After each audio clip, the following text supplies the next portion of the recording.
Hello everyone. Today we are going to learn degrees of comparison. It is also known as degrees of adjectives. So students, adjective means what? Adjective means a word which describes noun. So here today we are going to learn degrees of adjectives means the intensity of the adjective.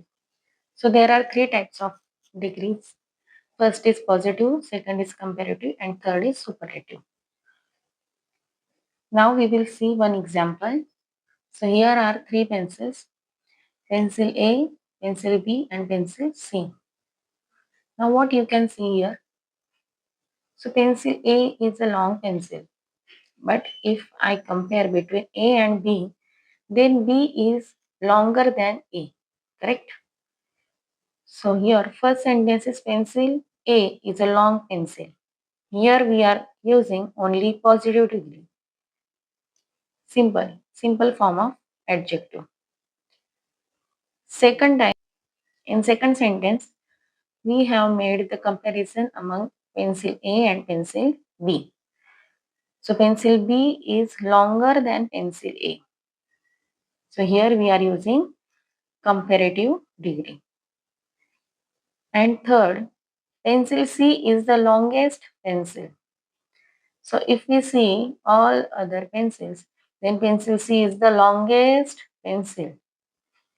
So here we are using the longest. So students, whenever we are using simple form of adjectives, we are not doing any comparison. That time we are using positive degree of adjective, that is long.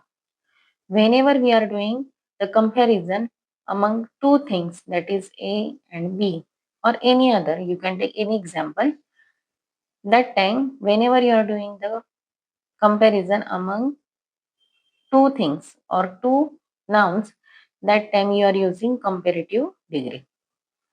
And third, whenever you are using the highest point of that adjective, means it is the best, or you can say the longest, tallest. So these are all the example of superlative degree.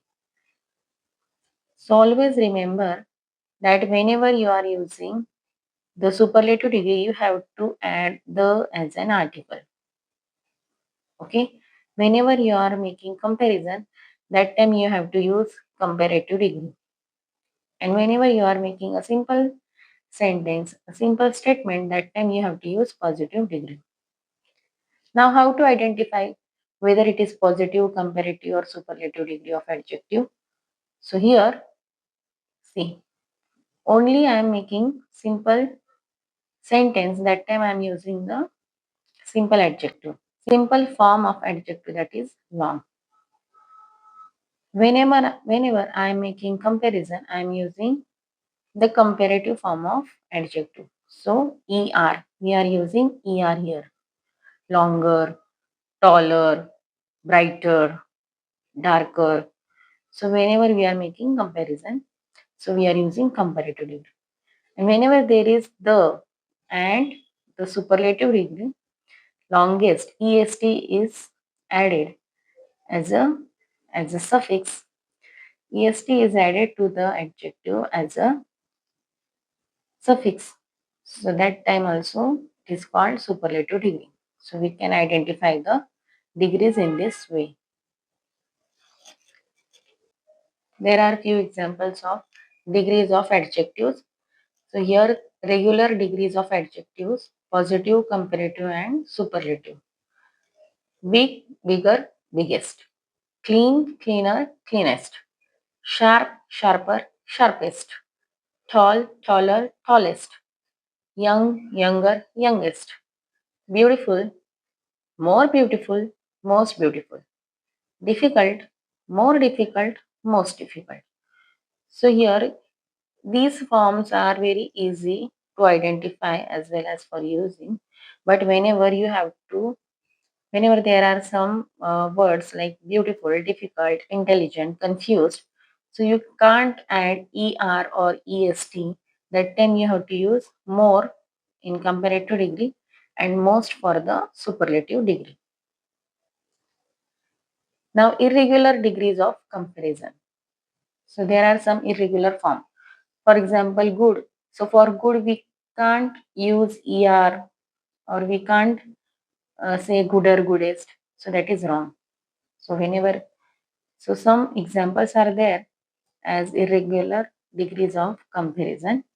Good, better, best. Bad, worse, worst. Little, less, least. Far, further, furthest. Much, more, most. Many, more, most. So here you can see that we are not using the same beginning of the words. The wording has been changed. So in this way we have to learn the degrees of comparison and degrees of adjectives. So you can make one example, at least one example. Frame that sentence into 3 degrees. It means positive, comparative, and superlative. Means 3 sentences, and you have to put it in the comment box. I hope you have understood the degrees of adjectives and degrees of comparison. Thank you.